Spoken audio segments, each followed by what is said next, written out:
Bienvenidos a Negocios de Otro Planeta, el podcast de Miguel Ángel Ruiz. Aprende con el marciano emprendedor sobre negocios, marketing y ventas.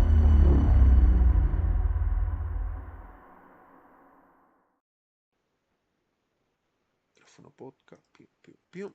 Hola, ¿cómo están? Sean todos muy bienvenidos a un nuevo capítulo de Negocios de Otro Planeta. Estamos en esta tremenda serie Neuromarketing. Soy su presentador Miguel Ángel Ruiz y estoy muy contento de este capítulo. No te pregunté en el pre-podcast eso, pero lo conversamos en el entremedio. Tenemos un tremendo invitado desde Perú, pero que hoy día está radicado en Nueva York, Estados Unidos.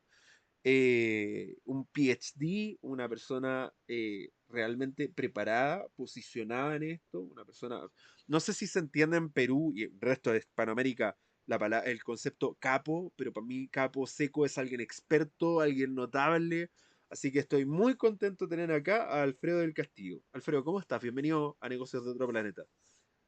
Miguel Ángel, ¿cómo estás? Muchas gracias. Muy agasajado por la presentación y no, encantado de estar aquí y de poder, como lo hemos hecho otras veces y nos gusta a los dos, conversar, en este caso, estos temas de neuromarketing, de psicología del consumidor y demás, ¿cierto? Total. Oye, quiero partir con esta pregunta que no te la hice en el pre-podcast, pero ¿qué pasó con tu LinkedIn?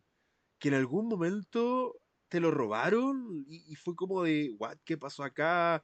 Y ¿qué ocurrió ahí?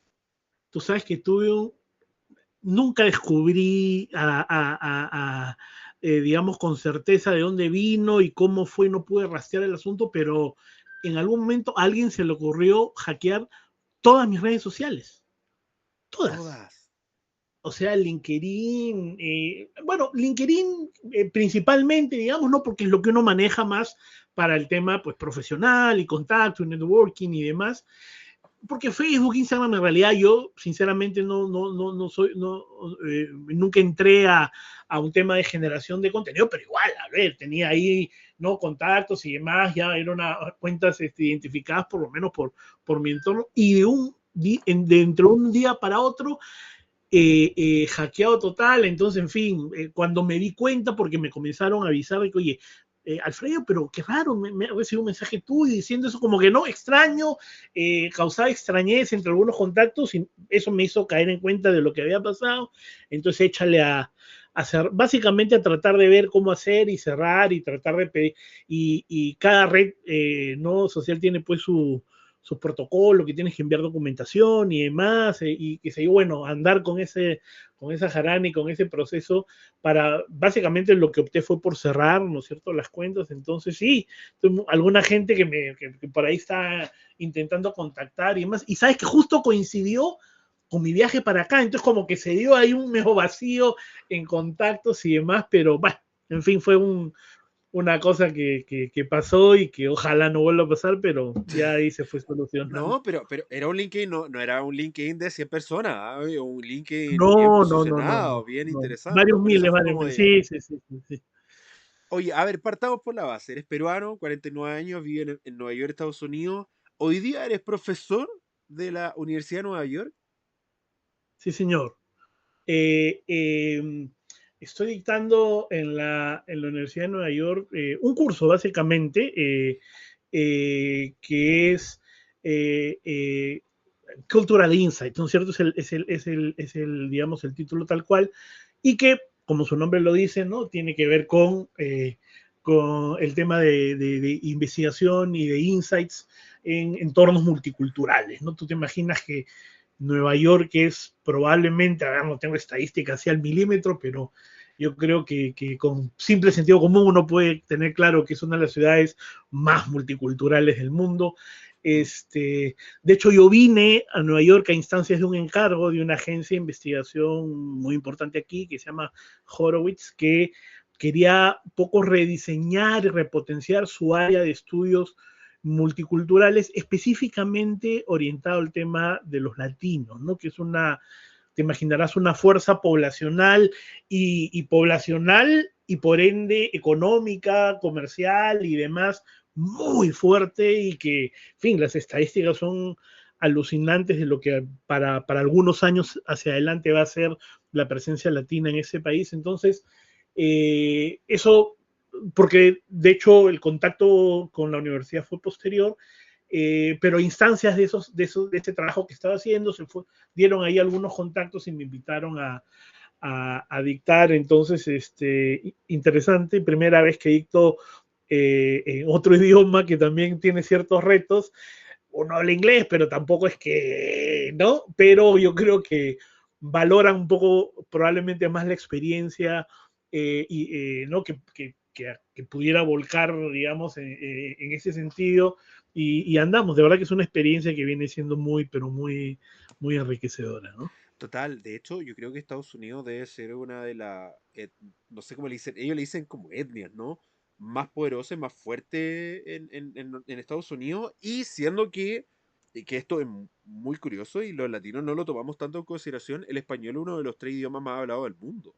Y creo, Sí, si mal no señor. recuerdo, que superamos al inglés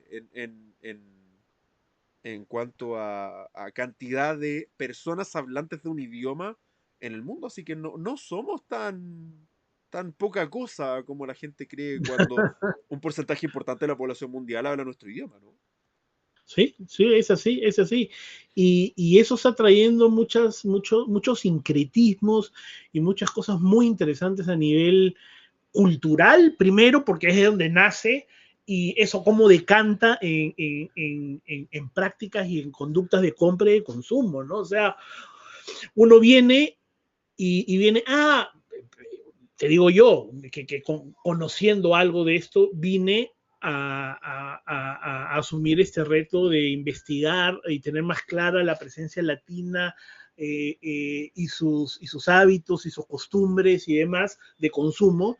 Y claro, uno viene en la cabeza con, latinos, uno piensa, latinos, Nueva York, bueno, y en Estados Unidos, pero principalmente Nueva York, que es un mundo de por sí, y piensa principalmente, quién sabe, ¿no? Como que puertorriqueños, dominicanos, que de hecho son los dos conglomerados más grandes, y mexicanos por ahí, pero encuentras que es un mundo, ¿no es cierto? O sea, hablar de latino es un umbrella, una paraguas importante, pero tienes abajo, porque a ver, quién sabe, entre, no sé, mexicanos, peruanos, chilenos, colombianos, por ahí tenemos muchas similitudes, pero te vas para Centroamérica y es otra cosa, ¿no es cierto?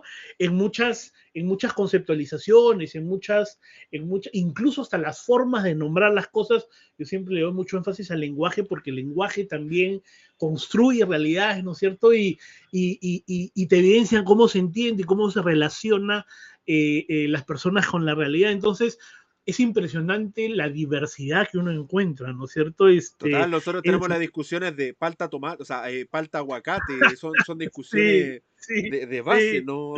De nuestras culturas, y tenemos las divisiones, es palta o aguacate, o el plátano, por ejemplo, plátano, banano y guineo en Ecuador, Guineo, sí, señor. son banano, banana, guineo, plátano, y tenemos una mixtura, el frutilla fresa, son discusiones base que son del mismo elemento, que son curiosas. O por ejemplo, hay algo que la gente no conoce mucho, sobre todo si están desde España, pero en nuestras culturas tenemos algo que es estas cositas de caña, que no sé cómo mencionarlo, que son el derivado de la caña, o la panela, que nosotros decimos en Chile chancaca.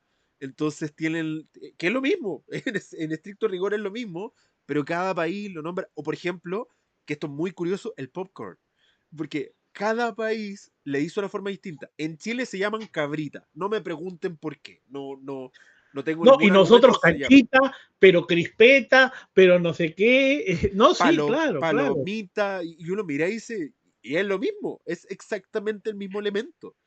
Y ahora que lo dices, Miguel Ángel, tú sabes que eso que parece tan anecdótico, yo acá vengo, pues no, bien panudo, voy a armar un primer estudio ya de mano más directa y qué sé yo, vamos a armar el cuestionario, y te encuentras con que un cuestionario que está pensado para aplicarse de manera homogénea y estandarizada a un grupo amplio de diversos segmentos de procedencia de latinos y qué sé yo, justamente te encuentras con esta cosa de, oye, hay que poner palabra, slash, su sinónimo en algunos otros países, slash, su sinónimo en otros países, porque te das cuenta que ese cuestionario aplicado sin esos cuidados lingüísticos, digamos, a peruano, puertorriqueño, chileno, dominicano, mexicano, hondureño, salvadoreño, venezolano, hay muchas palabras y algunos giros que pueden no entenderse, ¿no? Entonces, de verdad que incluso a esos niveles menores, más logísticos, más operativos,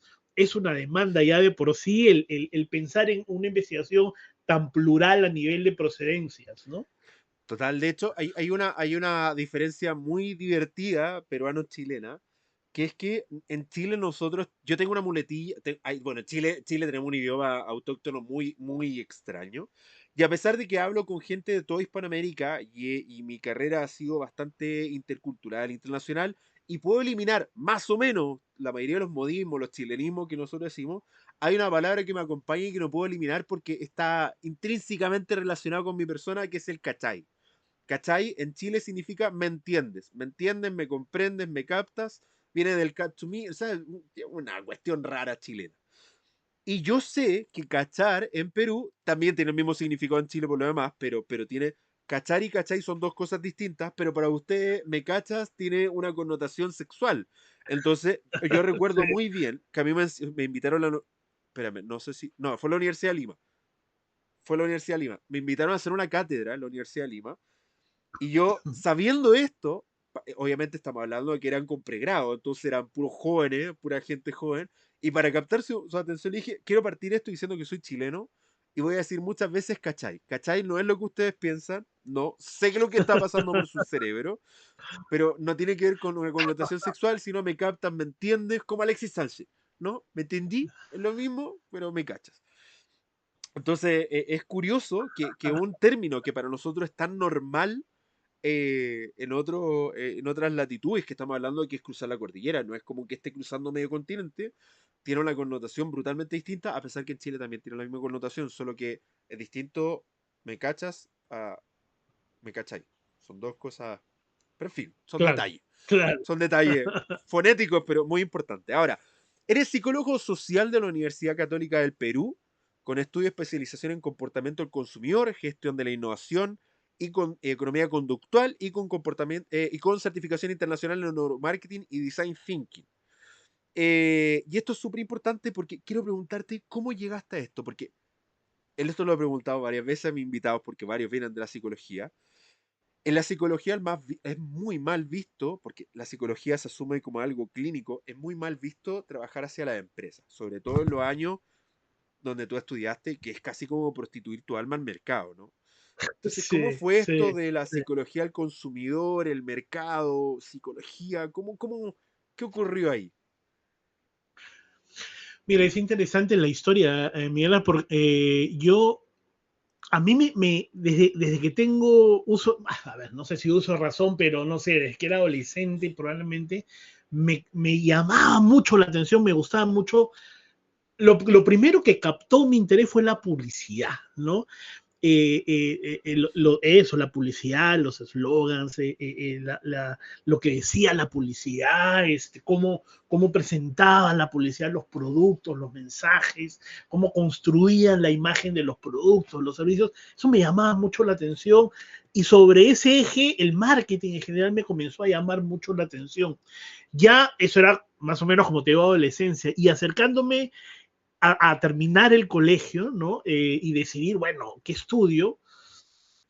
Coincidió que mi hermana ya estudiaba desde hace algunos años psicología, aunque psicología, digamos, de otra rama, pero tenía libros de psicología de base, qué sé yo, y es ahí donde yo descubro que la psicología, mira tú, tenía una aplicación que, aunque en ese momento pues estamos hablando, yo termino el colegio el año 91, o sea, una pila de años atrás, eso era protopsicología del consumo, ¿no? Por lo menos en el Perú, y yo creo que en buena parte de la región, recién se estaba comenzando a hablar de esta intersección entre psicología y marketing y constructos como comportamiento del consumidor, pero lo descubro ahí.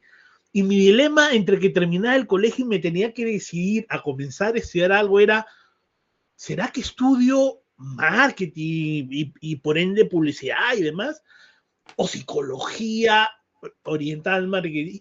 Y al final terminé decantándome por las psicologías bajo el raciocinio que yo creo que el tiempo me ha dado la razón, que yo decía, creo que es más difícil estudiar marketing y tratar luego de hacerme una mirada y de herramientas psicológicas que estudiar psicología orientada al consumidor y complementarlo, como finalmente hice, con algunas herramientas más duras o conocimientos, digamos, más específicos de gestión, no sé, porque, a ver, en mi carrera de psicología vi muchas cosas, pero no vi, pues, como ves en carreras de marketing, temas de branding, de pricing, en fin, de muchas cosas, pero yo, repito, sentía que eso lo podía ver después y esos contenidos eran más fácilmente consumibles, por así decirlo, que estudiar marketing, publicidad y luego tratar de hacerme de una mirada y de herramientas psicológicas me parecía más complicado. Final del cuento, terminé entrando a la Universidad Católica, que después ha sido, digamos, también mi centro de enseñanza base, tanto de pregrado como de posgrado, que es Centrum, su escuela de negocios, que es la principal. Bueno, ESAN y Centrum son las dos escuelas de negocios más reputadas en el Perú, donde también he tenido el gusto de enseñar, dicho sea de paso, en ESAN, y con varios profesores de ahí sacamos también un libro de marketing aplicado, donde yo justo escribo un capítulo en neuromarketing. Pero bueno, vuelvo al cuento y estudio pues psicología.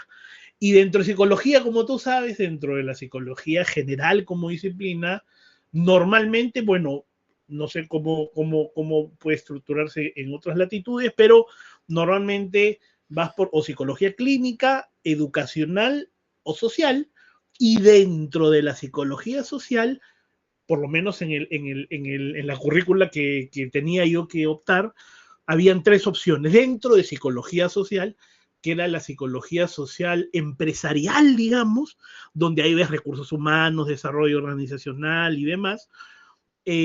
Psicología social comunitaria, ¿no es cierto? Es decir, justamente la persona en comunidades y demás.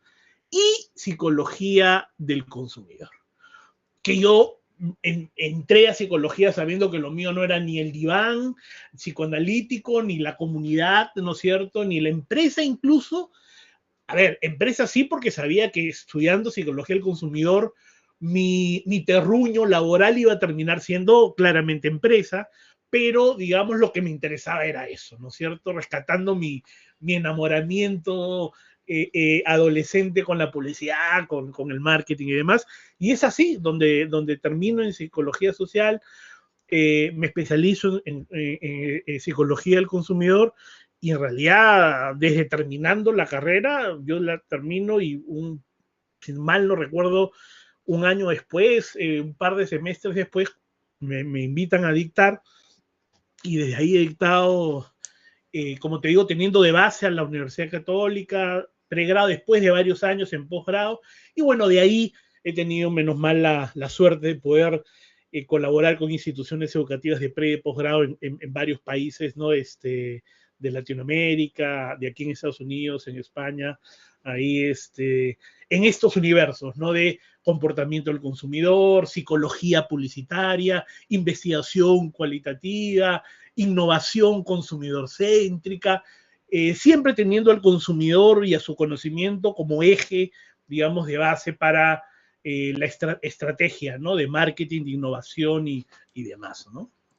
De hecho, bueno, en lo que comenta acá, has creado y gestionado áreas de investigación de mercado de inteligencia comercial en empresas multinacionales como el Grupo Telefónica España, la empresa de venta directa de cosméticos Jambal. De hecho, ahí cortamos, que te pregunté en el pre-podcast, ahí hay una coordinación con Juan Pablo Rodríguez, también invitado a este podcast que va a ser, ya está grabado, pero va a ser el último capítulo, lo dejamos como capítulo final por nuestra, he trabajado con Juan Pablo hace 10 años, entonces para mí es una conversación de café, ¿no? Claro. Entonces ahí hubo una conexión, ¿no? Entre Juan Pablo, el levantar este laboratorio para Jambal, más de 15 años de trayectoria como consultora de investigación estratégica de mercado, neuromarketing y análisis de comportamiento consumidor.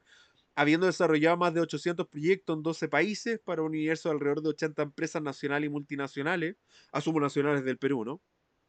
Sí, señor. Con más de 20 años de experiencia docente en programas de pre y posgrado en Universidad y Escuela de Negocios de Perú, Chile, Colombia, Argentina, España y Estados Unidos en temas de comportamiento del consumidor, marketing, psicología publicitaria, innovación, que es lo que estabas conversando, y ponente en eventos nacionales e internacionales, profesor invitado, investigador académico y asesor de incubadora de negocios. Y esto me parece muy curioso porque dentro de todo esto hay un universo bien importante que tiene que ver con la psicología del consumidor, pero ¿en qué momento se te cruza el neuromarketing? Esto de lo neuro, porque estamos claros que por el 91 el neuromarketing quizá está a los albores, estaba al borde de la economía conductual, de la neuroeconomía por ahí, y el neuromarketing como concepto, como técnica, como estrategia, no estaba ni naciendo. No, no, no. O sea, a ver, neuromarketing, como tú sabes, se acuña, ¿cómo se llama? Como término del 2002, ¿no es cierto? Entonces, ¿cómo se llama? Sí, claramente no había una base, un desarrollo, un marco conceptual claro. No, no, no, ni qué decir. Yo comienzo a estudiar, termino la carrera, comienzo a trabajar, ¿no es cierto? Trabajé en varias agencias de investigación. De hecho, tuve la suerte de comenzar a trabajar con me imagino que lo ubicas porque es un autor muy prolífico en marketing en Latinoamérica, que es Rolando Arellano, que tiene una agencia, una de las principales agencias de investigación de mercados en el Perú, y que hizo un gran estudio fundacional de estilos de vida, ¿no es cierto? Que se volvió en su momento un referente. Yo comencé a trabajar con él, me llamaba mucho la atención su perfil, porque él también es un psicólogo, no reconvertido, pero complementado un marquetero. Después hace un PhD en Canadá, si no me equivoco, él lo hace. Y era una suerte oye, yo que salía ya como psicólogo, pero queriendo ganar estas herramientas, me parecía súper interesante su experiencia, entonces comienzo a trabajar con él y eso me sumerge en el ámbito del área de investigación de mercados comercial y demás. Y de ahí trabajo en varias empresas, armo áreas de investigación en varias empresas, Ipsos por ahí, comentabas tú lo de Telefónica, lo de Yamal, y fue el 2006 que yo decido comenzar a brindar servicios de investigación de mercados, ¿no? Y entre el 2006 y el 2010, entre comenzar y tratar de diferenciarme, fue que ahí ya eran los años donde, por lo menos en Latinoamérica, se comenzaba a escuchar más sobre el tema de neuromarketing, ¿no es cierto? Y se dio la oportunidad de, yo, digamos, un norte que siempre he tenido justamente ha sido el tema de innovar y de tratar pues, diferenciarte un poco de la competencia, y comencé a prepararme, a investigar y qué sé yo, y es ahí justamente ahora que lo mencionabas que llego buscando, ¿no? Porque esto todavía en Latinoamérica era muy, muy inicial, Muy incipiente, sí. buscando quién brindaba servicios y vendía equipamiento y tecnología, y encuentro a nuestro mutuo amigo, al gran personaje Juan Pablo Rodríguez, en donde él en ese momento ahí en Media, ¿no es cierto? De hecho era una persona que estaba comenzando de manera fundacional también y a ofrecer, ¿no? Estos equipos. Gano un concurso, presento la empresa y ganamos una línea de financiamiento del Estado que daba para innovación. Estábamos conversando entonces que ahí te encontraste con Juan Pablo, que estaba en los albores, los inicios, esto de traer la tecnología a Latinoamérica, representando a Toby en ese tiempo con iOS Media, siendo representante para Latinoamérica completo. Recuerdo que él comentaba desde México hasta Tierra del Fuego, y ahí te comenzaste a acercar a este mundo de la tecnología, el neuromarketing. Correcto, correcto. Y de hecho ganamos el concurso y para satisfacción de Juan Pablo pudimos hacerle una muy buena compra de varios equipos. Y mira tú, Miguel Ángel, que ese momento todavía ni siquiera como es, ¿no? Y cómo ha avanzado la tecnología, ni siquiera todavía estaban bien sincronizados. O sea, no había, tú sabes, uno de los principales retos que en los estudios neurobiométricos, neurofisiológicos, se fue demandando es la sincronicidad de diversas medidas neurobiométricas para poder, oye, con el eye tracking está pasando esto, pero con el electroencefalograma está pasando eso, y con la actividad electrodermica está pasando eso, y con el facial coding está pasando. Y eso al comienzo era muy complicado porque tenías equipos diferentes que no estaban estandarizados o que eran de diferentes proveedores y tenían diferentes protocolos. A ver, como cualquier tecnología que recién estaba surgiendo al mercado. Entonces, me acuerdo, pues que uno... Déjame Dale, hacer un dale. paréntesis sobre eso porque hay gente que no entiende esto. Piensen que si tú tenías 4 tecnologías antes, hoy día esto no ocurre. Hoy día tenemos software que integra, ¿no? Están los Olvídate, software claro. integradores, Toby Pro, iMotion, en fin. Pero en ese tiempo no existían software. Entonces tú tenías una tecnología con un software y tú le colocabas a estas personas y tenías que tener un computador con 4 software abiertos capturando información y después literalmente nosotros los especialistas teníamos que estar frame por frame, segundo por segundo, tratando de que la data de distintas fuentes estuviera compaginada. O sea, manualmente teníamos que por un lado el GCR, por el otro lado el tracking, por el otro lado facial coding. Solo con eso le metías el electroencefalograma y ya la cuestión se te dispara Sí, a sí, otro sí, sí, universo. sí, sí. Va a ir a otro universo, pero estaban en líneas distintas y tenían que, de alguna otra forma, de que todos partieran al mismo tiempo, para que estuvieran todos correlacionados, así hay marcas específicas para aquí partió y acá terminó, para de alguna otra forma que estuvieran todos de la misma forma, y era algo Correcto. de las métricas por acá, las métricas por allá, y trataba de hacer cruces matemáticos, y era algo, o sea, hacer un estudio de neuromarketing suena muy entretenido, pero el trabajo de hormiga que hay detrás es atroz, atroz. Las horas de Era análisis frente a un computador, si hoy día siguen siendo muy, difíciles, en ese tiempo muy era... demandante. Y como tú dices, por ejemplo, exacto, era muy demandante y como tú dices, había que lidiar, justamente por eso había que exportar información y trabajar con raw data, ¿no? Con Sí, data cruda y que era inmensa. O sea, la gente cree que, por ejemplo, el eye tracking que veo aquí tengo 4 fijaciones, son 4 puntitos, 4 líneas de data y olvídate, o sea, la cantidad, ¿no? Esta medida de Hertz que funciona, cuántos tomas de medición por segundo tiene, por ejemplo, una herramienta como eye tracking genera bases de datos que pueden ser inmensas a nivel de cantidad de información, el cuidado que había, eso solo como tú dices, de una herramienta. Súmale sí. 2, 3 o 4 mediciones que tú querías, obviamente, porque justamente esa era la utilidad, que fueran concurrentes en tiempo, de tal manera que cuando la persona estaba viendo un estímulo con el eye tracking, querías ver qué estaba pasando en su actividad electrodermica o GCR, qué estaba pasando con su microgestualidad en función al reconocimiento facial.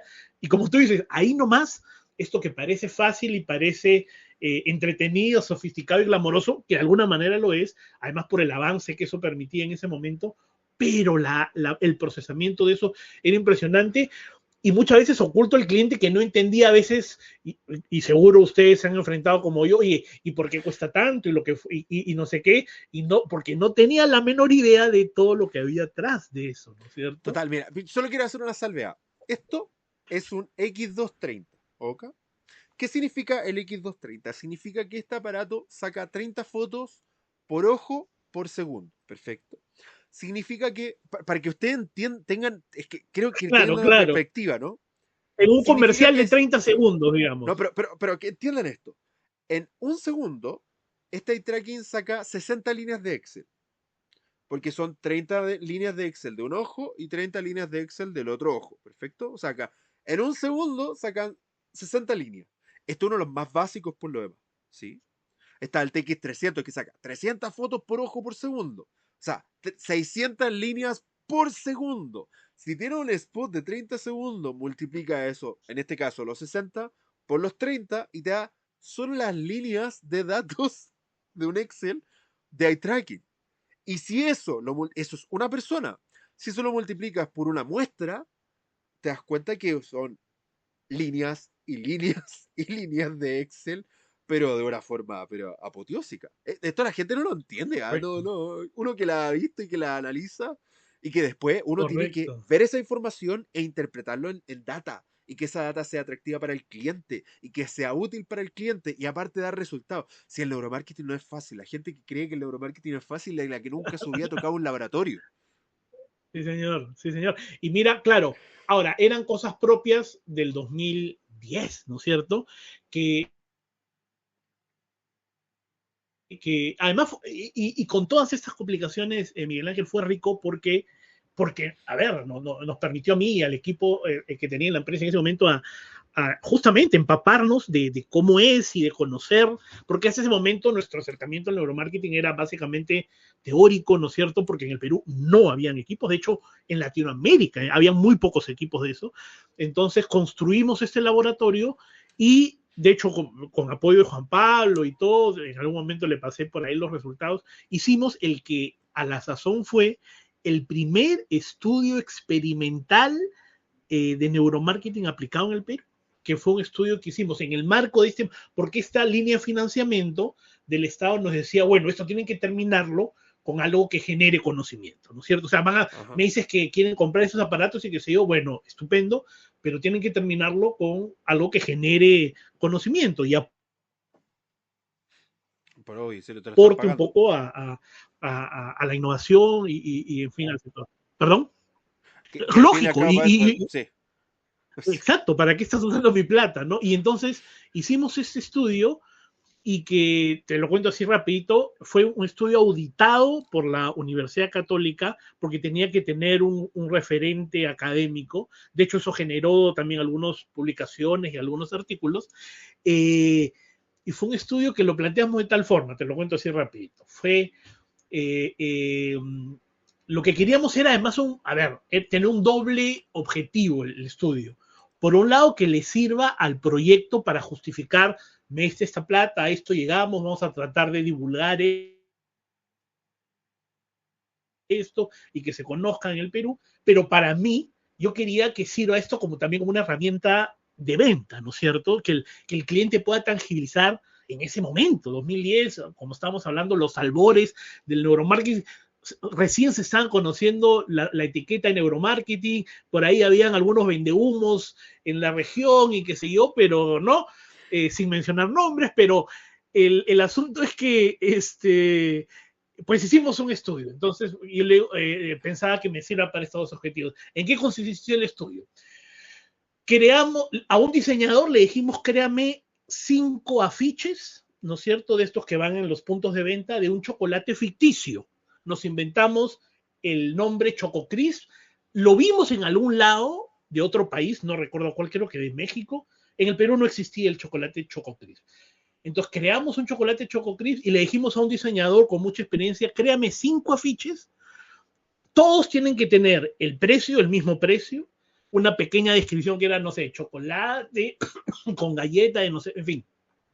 El nombre, esas eran variables constantes, y el diseño gráfico, varíalo en las 5. Entonces sabíamos que no podía ser ni por el precio, ni por el nombre, ni por la descripción, porque esas eran variables constantes, y que el afiche que salga mejor evaluado, entre comillas, iba a ser aquel que la resolución creativa lo diera como tal. Esos 5 afiches lo llevamos a un criterio de jueces para que no sea nada guiado. De esos 5 afiches, estos jueces escogieron 2. Recuerdo claramente uno en el que salía el chocolate como tal y partido, como que muy de apelación al tema de ver al chocolate y de proyectárselo uno, no, que lo puede comer y qué sé yo. Y en otro era un afiche un poco más sensualizado, donde aparecía solo la parte de abajo del rostro de una mujer con labios muy sugerentes, muy rojos, muy carnosos, mordiendo el chocolate. Esos fueron los dos que por razones distintas los jueces puntuaron en una escala cuantitativa e hicieron apreciaciones cualitativas, y en ambos casos, pero acá lo interesante, los dos afiches salieron prácticamente empatados. El resultado de esa evaluación de jueces hubiera dicho en cualquier contexto de que esto hubiera sido un ejercicio interno en una empresa, de esos afiches, que a veces es el ejercicio que a veces pasa, ¿no? El diseñador presenta propuestas y se escoge. Entonces, era como que, oye, esto por el chocolate, por la apelación más al sabor, a su presencia, ¿no es cierto?, atractiva, y el otro por el tema un poco más sugerente de la mujer mordiendo, lo que sea. Cualquiera de los dos puede tener los mismos resultados. Mira, llegamos a una etapa de investigación tradicional donde hicimos, si mal no recuerdo, entre 8 y 12 focus group, no tengo el número ahorita exacto en la cabeza, donde el objetivo del focus fue básicamente, y muy para hacer el cuento corto, ¿cuál de estos dos afiches te parece que motivaría más la compra, desencadenaría más la compra en el punto de venta del chocolate Choco Crips? Y mira tú qué es lo interesante, un poco replicando el resultado de los jueces, en más o menos la mitad de los focus salió ganador la tendencia hacia uno, y en la otra mitad de los focus más o menos al otro afiche. Uno iría, era así como con los jueces. Ahora, no te dije, los jueces eran gente con mucha experiencia en publicidad o activaciones en punto de venta, en fin. Hasta ahí teníamos nuestro tema investigación tradicional. Llevamos los dos afiches a nuestro brand new laboratorio neurobiométrico, y lo sometimos, recuerdo básicamente el tema de eye tracking. Hicimos una medición encefalográfica ahí un poco a duras penas, reconocimiento facial y actividad electrónica. Y obviamente no recuerdo métricas ni demás, pero en contraposición a lo que anteriormente se había obtenido, fue clarísimo, fueron estadísticamente significativas por mucho a favor del afiche donde salía la mujer mordiendo el chocolate. Entonces, todo se fue armando muy bien, como que esto obviamente no solo no fue preparado, sino que todo fue auditado por un tercero que fue la universidad. Pero acá viene la parte más interesante, creo yo, porque eso no se había hecho nunca en el Perú. Y por eso te decía que fue el primer estudio experimental de neuromarketing aplicado en el Perú. Llevamos los afiches a tiendas reales. Los dos afiches, que bajo la hipótesis, ya sea de los jueces conocedores o expertos, y de la investigación tradicional vía focus groups, que en otras circunstancias hubieran dicho cualquiera de los dos afiches va bien, llevamos y pusimos cada uno de estos afiches en 3 tiendas o bodegas, ¿no es cierto? Bodegas de barrio, ¿no es cierto? Que como tú sabes, pues venden en el Perú todavía, pero en ese momento más, todavía no había habido mucha penetración del retail pequeño moderno, de tiendas de conveniencia, como ya ha entrado Oxxo, y hay una cadena nacional Tambo que la está rompiendo también, de los ex dueños de la Inca Kola, de los Lindley. Pero entonces eran bodegas donde la gente va a comprar sus cosas para el diario, ¿no es cierto?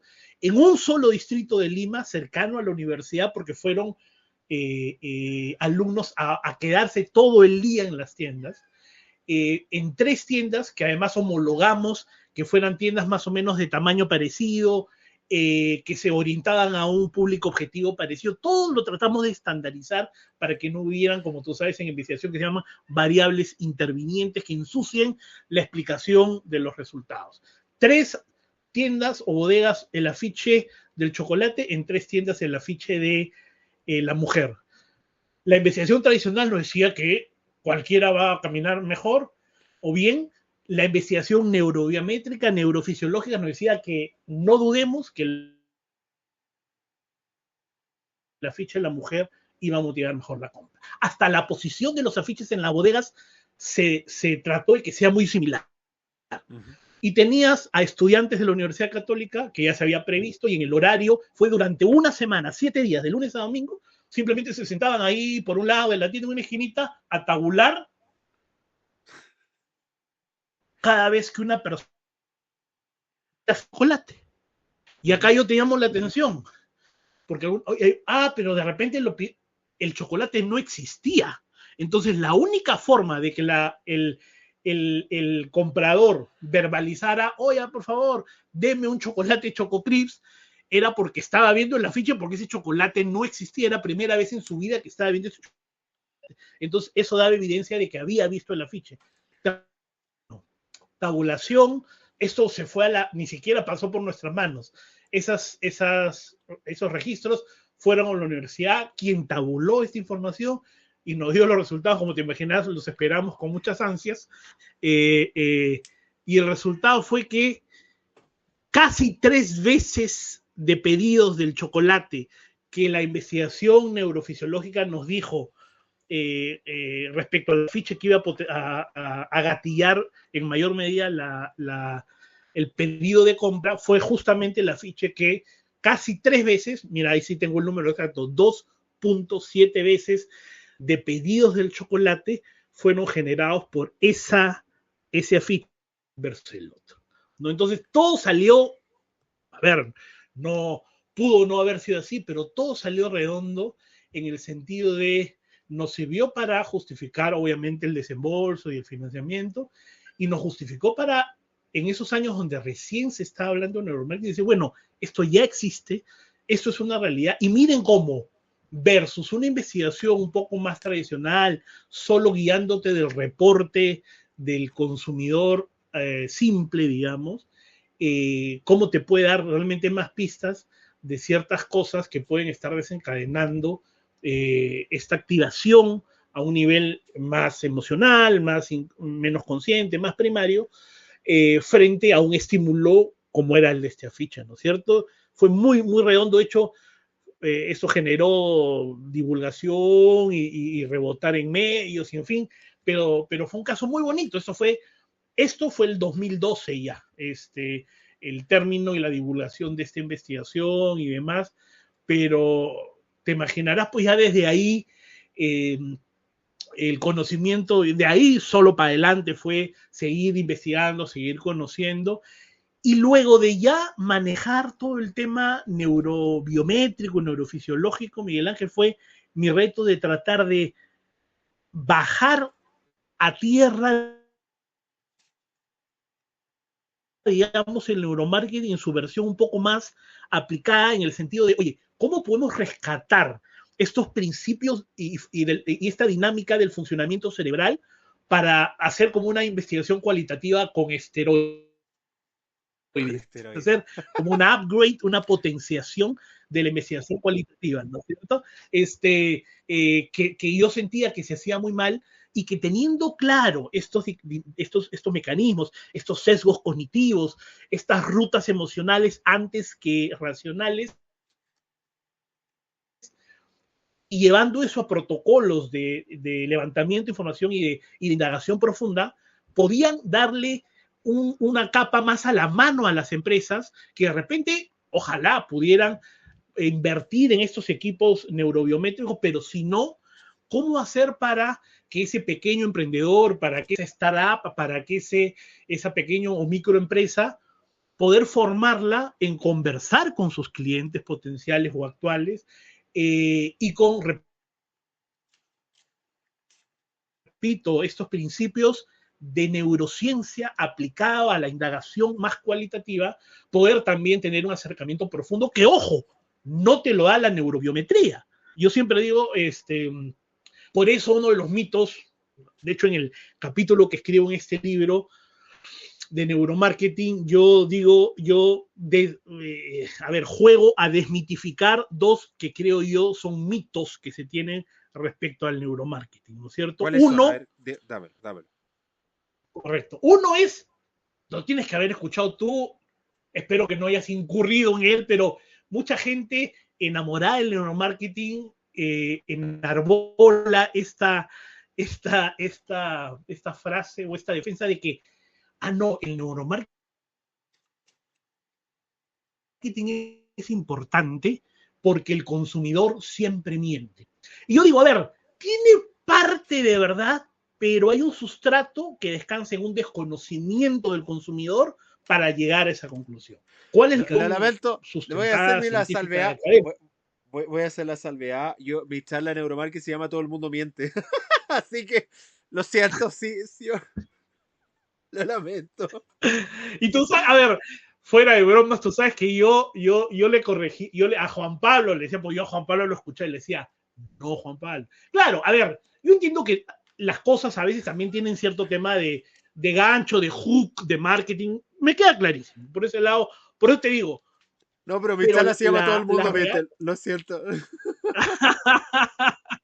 la real realidad, Miguel Ángel, de atrás, es que el consumo, o sea, a ver, No es que, para no, decir que alguien... quiero hacer la salvedad. No es que no mienta, es que cree que dice la verdad, pero la realidad es que no sabe lo que está diciendo porque no sabe, porque Ya, compró, entonces es tal una cual, post-racionalización. Pero yo, si la charla sigue llamándose Todo el tal mundo cual. miente. Tú te has adelantado a la explicación y a sabiendas de que sabía que era así, porque no por nada tienes la experiencia y el conocimiento que tienes, pero, pero es eso. O sea, a ver, el,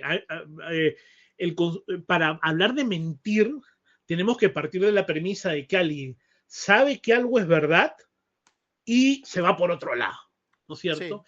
Y lo que realmente pasa en el escenario psíquico del consumidor, como tú sabes, a ver, no vamos a entrar en los que el cerebro tricomponencial y el neocórtex, el reptiliano, el límbico, pero para hacerlo simple y tu audiencia le quede lo más claro posible, a ver, hay dos planos en nuestro escenario psicológico, como personas, pero para lo que nos interesa y estamos hablando como consumidores. Un plano consciente y un plano no consciente. El plano no consciente es el plano en el cual nosotros damos razones, interactuamos, decimos lo que creemos que pasa en fin, un plano más racional, ¿no es cierto?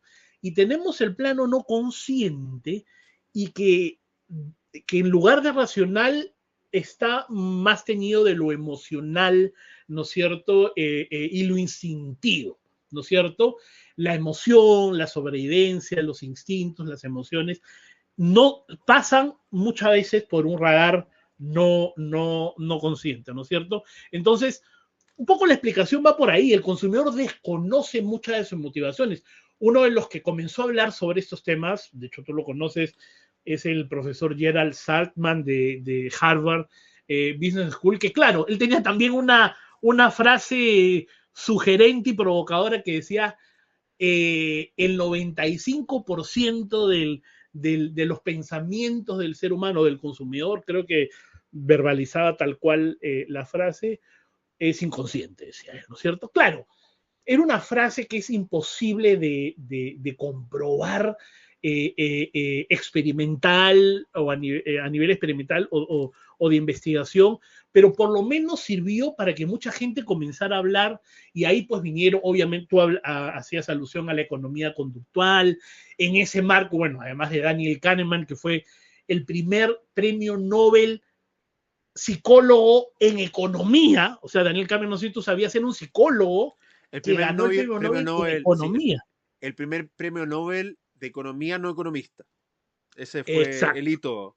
Eh, eh, uno de los padres de la economía conductual, pero, y hay otro personaje que yo les recomiendo mucho, tú seguro lo has leído, lo has escuchado, Richard pero tu Taylor, te apuesto audiencia. lo que queráis. No, tú sabes, aquí se llama Damasio. Antonio Amacio, por supuesto.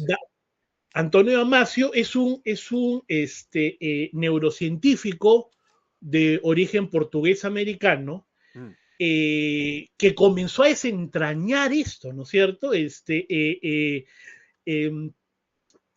Tiene dos frases estupendas, ¿no? Damasio, una, bueno, él creó además el término o el constructo de nativos emocionales, ¿no es cierto?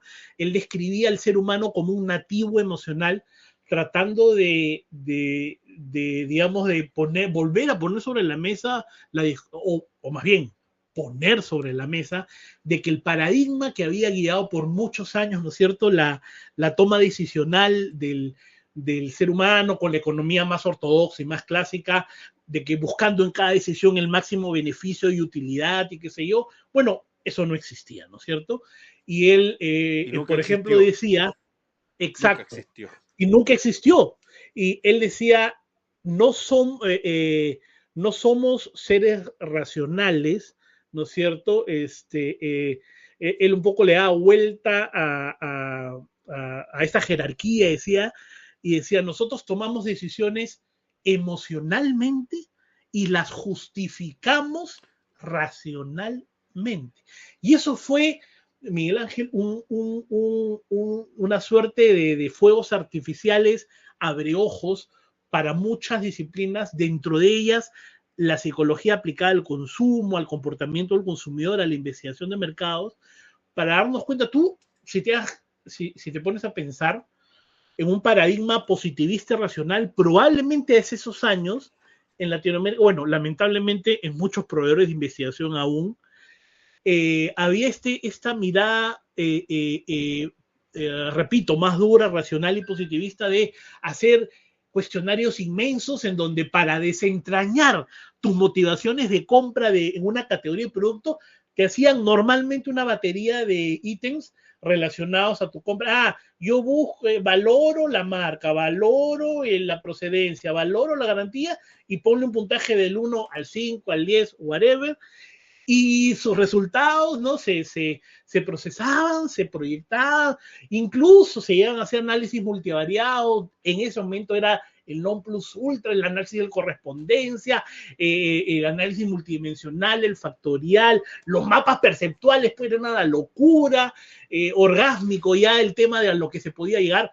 Obvio, la tecnología era lo que permitía hasta ese momento, pero nos movíamos en un nivel de ignorancia, de creer que ese resultado reportado por el consumidor desde su plano racional, bajado por un cuestionario absolutamente chato, plano y estructurado, podía darnos sentido alguno de lo que realmente estaba moviendo los hilos y los botones más emocionales e instintivos que estaban motivando su consumo, y de eso no había nada, o muy poco, ¿no? ¿Puedo hacer una salvedad con eso? Aquellas personas que algunas me han escuchado que yo soy un poco detractor de la encuesta y los focus group, tiene que ver con este argumento, que no es... ¿Se dan cuenta, por favor, que no soy el único que los piensa? Que no soy el niñito que cree que la encuesta no tiene ningún sentido. Y es como, obviamente, insisto, yo ya hoy día, ya lo he conversado un montón de veces, estoy desde la mirada, desde ya no desde la irreverencia, sino de la valentía, donde sí creo que hay una conversación entre lo quanti, pero por lo profundo de mi ser sigo detestando las encuestas, porque de verdad que alguien crea que las personas pueden de forma racional explicar su conducta irracional es limitado. Es una mirada claro. limitada del consumidor. Oye, Ahora, antes que se me olvide, claro, ¿cuál es el segundo? sí. Que había un segundo. La gente miente el primero. ¿Cuál es el segundo? ¿El segundo qué, perdón? Porque hablaste de los dos mitos del neuromarketing que hablaste en ese capítulo. El Oh, primero sí, era de claro, que claro, todos claro. mienten. ¿Cuál es el segundo? El segundo, mira, que de alguna manera quedó en función a lo que estábamos conversando. El segundo es que, no tú, pero muchos vendedores de humo de equipamiento de neuromarketing enarbolaban la bandera de que esto venía a extinguir, a expedir el certificado de defunción de la investigación tradicional.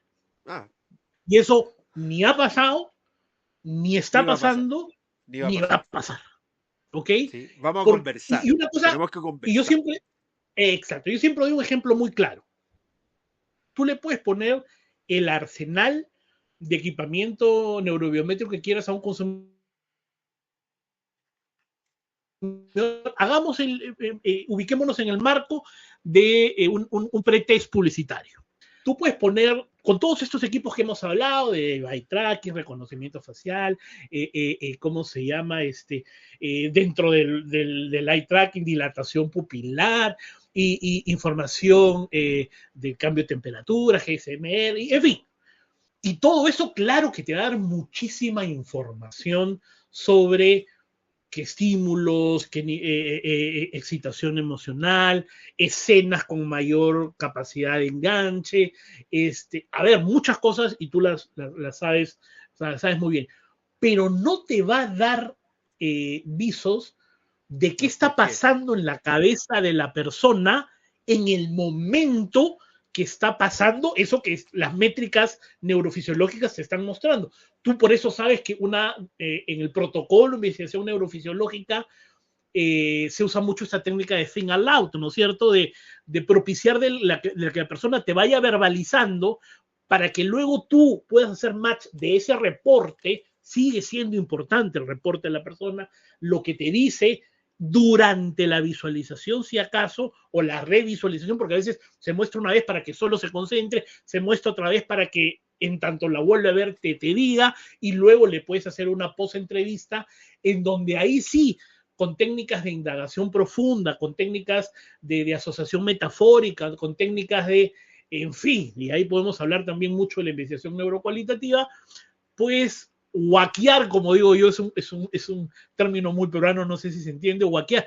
En el Perú los huaqueros eran esa gente que iban por ahí cavando la tierra para encontrar vestigios de valor de los incas y demás, y que se le llaman los huaqueros. Y esta metáfora de los huaqueros me parece interesante porque en la investigación en este caso neurocualitativo, huaqueamos en la cabeza del consumidor para tratar de acceder a esos contenidos, a esos códigos culturales, a esos significados de correlato más emocional, más básico, más primario, más instintivo, que te explican y te arman la foto completa de las métricas, que como métricas solo son métricas, ojo, también hay que decirlo, pero te pintan el boceto y el paisaje completo, ¿no? De hecho, total, yo estoy totalmente de acuerdo con eso. El neuromarketing te puede decir qué está mirando, qué está ocurriendo en el cuerpo y en su cerebro y emociones, pero no te puede decir el por qué. ¿Sí? Sé que miró, sé dónde no miró, no tengo la minoría por qué no miró o por qué sí miró. Y ahí es donde, insisto, volvemos a estas técnicas. Ahora, hay 3 preguntas que le he hecho a todos los invitados y no quiero que sea el único invitado que no le haga estas preguntas. Primero, qué es para ti el neuromarketing? A ver, el neuromarketing es digamos, pero te voy a decir una frase, ¿ya? Porque antes que se me olvidó, justo me la había acordado, de hecho en una publicación yo la pongo, es una frase sugerente, eh, es antecedente a la pregunta que me has hecho de qué es el marketing, ahorita voy a eso, pero siempre lo digo el neuromarketing parece mentira, pero a pesar de que han pasado ya probablemente unos 20 años de su presencia más tangible en la investigación del consumidor, que sigue teniendo muchos mitos, muchas cosas desconocidas, a ver, y de hecho 20 años en una disciplina no es nada, ¿no es cierto? Tengamos claro que todavía hay mucho por recorrer a nivel protocolos, de compartir justamente protocolos de investigación entre proveedores, de profesionalizar el campo, de saber cubrir también la ética de la aplicación de las neurociencias y demás. Entonces hay muchos vacíos, ¿no? Y es muy glamoroso esto el neuromarketing, por eso hay mucho vendehumo y se habla de esto, ¿no? Entonces yo rescaté una frase, seguro tú conoces a Dan Ariely, que es también uno de los divulgadores más importantes de la economía conductual. Él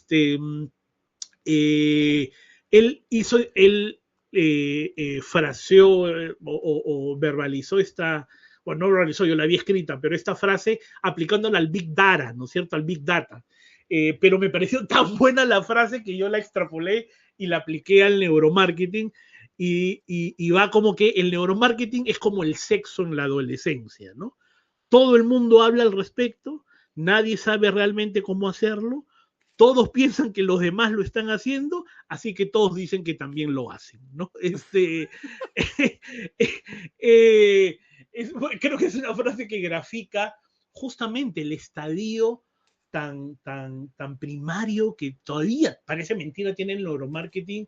Repito, a nivel del desarrollo de protocolos, de mediciones, la medición de cierto constructo de emocionalidad en el proveedor A es distinto al del B y muchas veces son muy cuidadosos con no develar sus algoritmos y sus procesamientos, y eso pues hace que todavía haya mucho camino por recorrer para tener eso claro, pero es un término glamoroso y que la gente a veces se llena la boca de decir yo sé y yo lo he hecho, qué sé yo, y a veces en el fondo eso no es muy cierto. Entonces es una frase que me pareció muy buena. Pero bueno, volviendo un Espera, poco a la es que definición que me...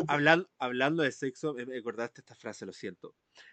El Sí, subtítulo del primer libro, no el primer libro, el libro de Néstor Braidot de Neuromarketing en Acción, que a mí me ajá. encanta, y lo uso mucho en las frases, que es, el neuromarketing te ayuda a entender por qué tus clientes se acuestan con otros si dicen que les gustas tú.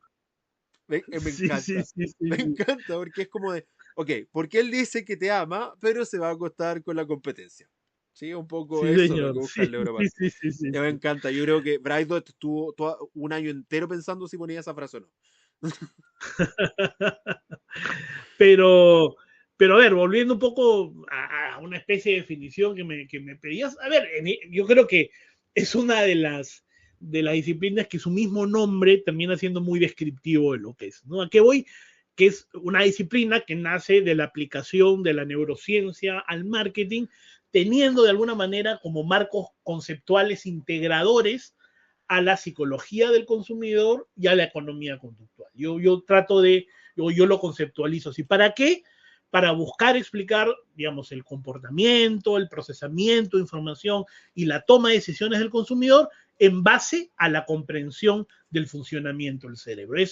Yo creo que de todo lo que he leído y de la experiencia que he acumulado, me parece que es la mejor definición que he podido yo ir estructurando, porque no estoy citando a nadie en particular, probablemente pueda ser similar en trozos y en partes de varias definiciones o propuestas, pero es un poco a nivel de, en fin, las charlas o los cursos y los contenidos que he generado, es una definición que he estructurado después ya de estos pues medios, desde, como te decía, desde 2010 para acá, estamos hablando de unos 15 años ya metido en esto, y tratando de hacerlo de manera seria, ¿no es cierto?, y científica, una definición que pudiera proponer de una manera pues clara, ¿no? ¿Qué opinas a esta altura, del 2024? Estamos grabando esto, probablemente salga el 2025, pero en 2024 que lo estamos grabando, o en 2025 que esto se estrene, que hay gente que todavía crea que esto es fake, que esto es humo, que es una estafa, que no funciona y que de hecho tú le robaste plata al Estado porque lo gastaste en algo que no funciona. Que un poco eso, un poco lo que la gente cree, ¿no?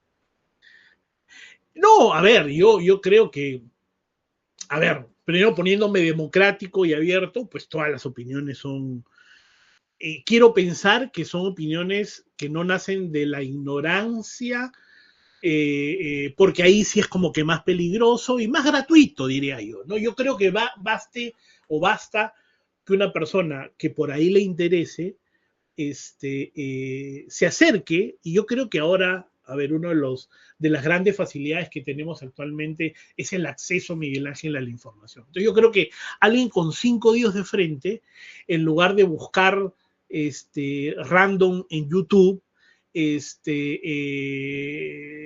se ponga a buscar simplemente fuentes académicas, fuentes de información en universidades y qué sé yo, y se va a dar cuenta de cómo está creciendo de manera exponencial este campo. A ver, yo creo que cualquier persona, repito, con cierto amoblamiento intelectual mínimo necesario, tiene que darse cuenta de que el avance, porque esto es muy importante, ¿no? El avance del conocimiento del funcionamiento cerebral, obviamente, así como da información para otros fines más estrictamente médicos, obviamente nos permite leer al consumidor a nivel de su actividad neuronal, ¿no es cierto?, que son las métricas que nos dan correlatos del sistema nervioso central, ¿no es cierto?, electroencefalografía, resonancia magnética, y las mediciones del sistema nervioso periférico, que son mediciones, por ejemplo, que no son neuronales, sino consecuencia de la actividad neuronal, de alguna manera son mediciones indirectas, como el light tracking, la pupilometría, el reconocimiento facial y demás. Entonces, a ver, eso es un hecho de que existe y de que son métricas de que se pueden leer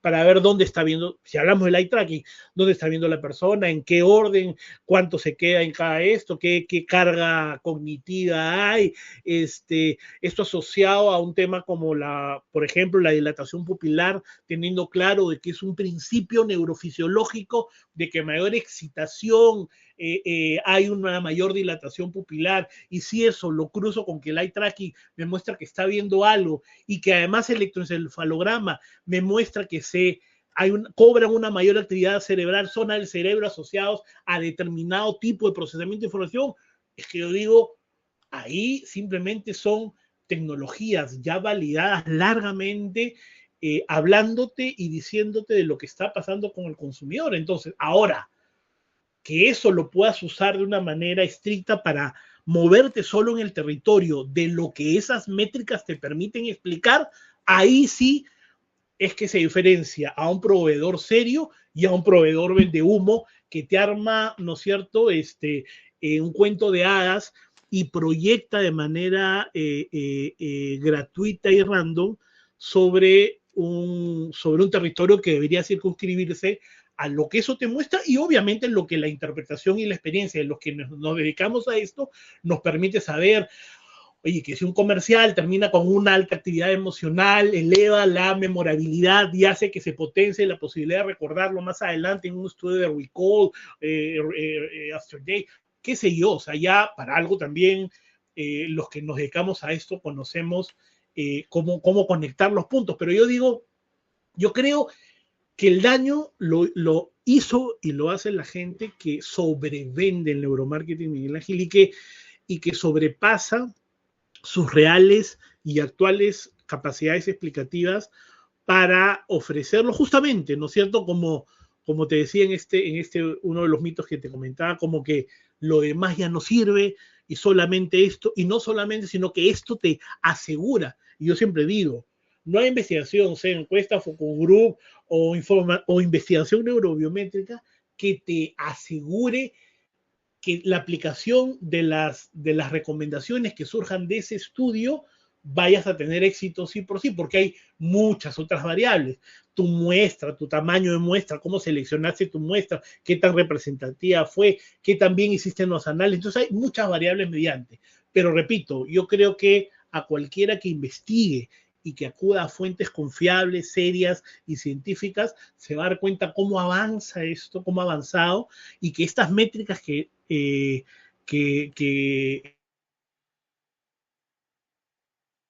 generan los estudios neurofisiológicos son absolutas realidades que nos permiten, como yo decía también de una manera un poco vendedora y marquetera desde nuestra área de investigación neurofisiológica, es entrevistar al cerebro del consumidor, ¿no? O sea, es saltarte el reporte del consumidor, que el reporte está muchas veces mediado y sesgado por diversos sesgos y diversas tergiversaciones que hay en el escenario psicológico del consumidor de la imagen que proyecto en mí mismo, que la deseabilidad social, que lo que fuera. Entonces, la potencia del neuromarketing es ese, ¿no? Que se salta, le hace una gambeta, hablando en términos futbolísticos, a estos sesgos del reporte del consumidor y se va de frente al cerebro y se va de frente o a la actividad neuronal o a medidas neurofisiológicas para captarlas, y ahí viene lo interesante, que en el marco de esas métricas podemos volver al reporte, pero imagínate que en un estudio yo tengo claro, porque todos los indicadores se fueron al aire a nivel de excitación y de emocionalidad y demás en determinada parte del comercial. Yo sé que si el consumidor me dice, no, esta fue la parte que no sé qué, que más me llamó la atención, pues yo sabré cómo redirigir esa indagación para enmarcarla en lo que las métricas, que yo sé que no me mienten, me están diciendo, y ahí apuntar a unos resultados pues más certeros y más confiables, ¿no? De hecho, con eso respondiste a la tercera pregunta de cómo un empresario podría utilizar el neuromarketing en su negocio. Tiene que ver con lo que acabas de decir y se autorrespondió la pregunta, pero yo no quiero dejar pasar esto porque vi un tweet hace mucho tiempo que lo bajé, lo guardé y lo tengo aquí. Está en todas mis presentaciones y lo etiqueté con el tweet original, o sea, con la fuente, con todo, porque es un tweet que no voy a apropiarme, que los únicos signos que no mienten son los signos vitales. Y el neuromarketing te permite medir los signos vitales de las personas. Entonces, Tal cual, ya, tal tal cual, cual. yo ya sé qué lo emocionó, dónde lo emocionó, con qué lo emocionó, pero estoy de acuerdo, y eso nos lleva a la última pregunta para ir cerrando el podcast, de el neuromarketing me permite saber qué, dónde, cuándo, pero no el por qué. El por qué es imposible de medirlo con neuromarketing, simplemente porque eso necesita una explicación. Y la explicación no es tangible, o hasta el día de hoy, con tecnología neurobiométrica. No se puede medir ni con electroencefalograma, ni incluso con fMRI. Porque en fMRI yo ya puedo saber, oh, se activó el núcleo accumbens, listo. Entonces, se activó el sistema de recompensa, perfecto. ¿Por qué? Punto, claro, ¿Por qué? La gente se sintió correcto. recompensada al comprar este producto. Ya, ¿por qué? No lo sé. Sé que ocurrió, pero no el por qué. Y ahí hablamos de lo neurocualitativo. Sí, señor. ¿Qué es para ti? ¿Cómo defines esto de neurocualitativo? Estas métricas tradicionales con esteroides. ¿Cómo lo construyen? ¿No? Espero que amigos de iTunes pueden no censurarme este capítulo por decir esteroide. Es broma, sí, por favor, no me lo censuren. Es que ustedes están acostumbrados a censurarme cualquier tupidez que digo. Ya me tengo como 10 capítulos censurados, pero ¿cómo lo explicas tú? ¿Cómo este modelo que combina estos principios de neurociencia aplicadas que tú comentabas se pueden llevar a una entrevista a profundidad para guiar, como lo comentaba, a las preguntas que yo quiero hacer, eliminando o minimizando esta verbalización, esta justificación racional que finalmente nos lleva a cometer errores porque no está relacionada con la realidad de las personas? Correcto. Mira, tú sabes que ese, justamente como yo te decía, un poco para volver al marco del derrotero un poco que me fue llevando a este trabajo con y desde el neuromarketing, después de alguna manera tener bastante más domesticada, bastante más clara esta área neurobiométrica, ¿no? O neurofisiológica, si quieres, justamente yo decía, bueno, a ver, tenemos que comenzar a desarrollar algo más que nos permita darle o acercarnos a esa potencia más certera de lo neurofisiológico, pero a nivel cualitativo y de reporte.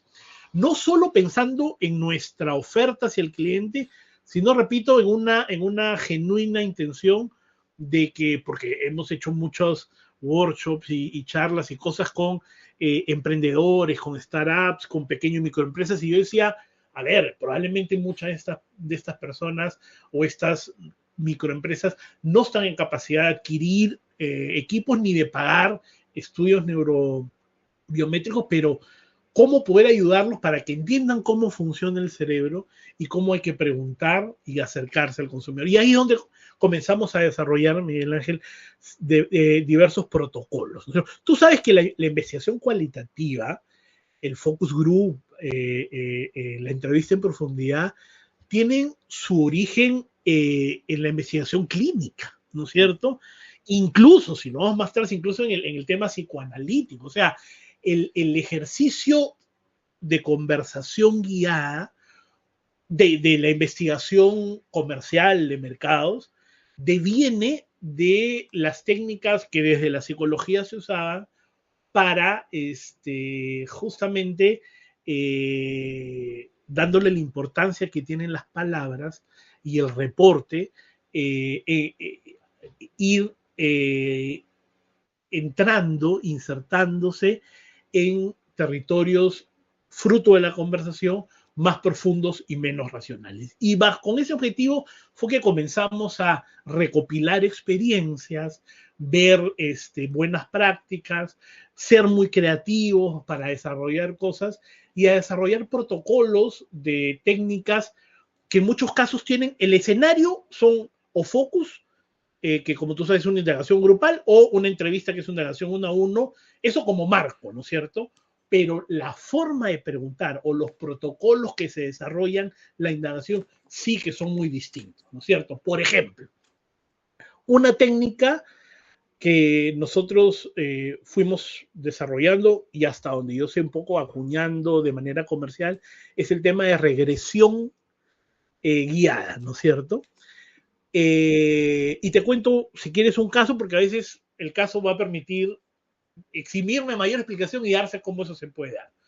Hace ya muchos años, probablemente unos 10, 12 años, una empresa muy grande con operaciones en el Perú, pero de operación multinacional, transnacional, que era líder en café, nos busca y nos dice, Alfredo, queremos desarrollar una campaña que iba a tener un correlato más digital, en medios y demás, eh, sobre un nuevo café que quería que tengan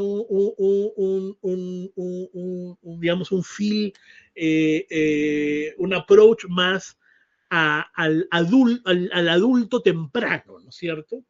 Y no quiero el insight de café, energía, café, actividad, café, trabajo, café, trasnochar, café, estudiar de madrugada. Esos ya me lo sé, ya la categoría está copada de esos insights, dame algo más. Para hacerte corto el cuento, hicimos un estudio extensivo neurocualitativo en el sentido de las técnicas que usamos, vía entrevistas en profundidad en varias ciudades del país. A ver, obviamente la guía, el protocolo de indagación tenía muchas diversas preguntas, pero la vedette, la protagonista de la guía era esta pregunta de regresión en la categoría, en donde no jugamos, sino propiciamos, y muchas veces esto, ojo con cerrar los ojos, entrar en un estado un poco más de nivel meditativo, porque todo eso, y eso está comprobado, que potencia el tema de memoria, potencia los circuitos que nos conectan con la memoria más implícita y emocional, no la racional y explícita del neocórtex o el plano racional. Y es más, a veces con otros segmentos, no estoy invitando a que los investigadores hagan eso, pero dábamos hasta licor con algunos segmentos de hombres mayores, invitábamos su pisco, que es peruano, invitábamos su pisquito a los invitados, no por afán de emborracharlos, ni mucho menos, sino por afán de que vayan soltando.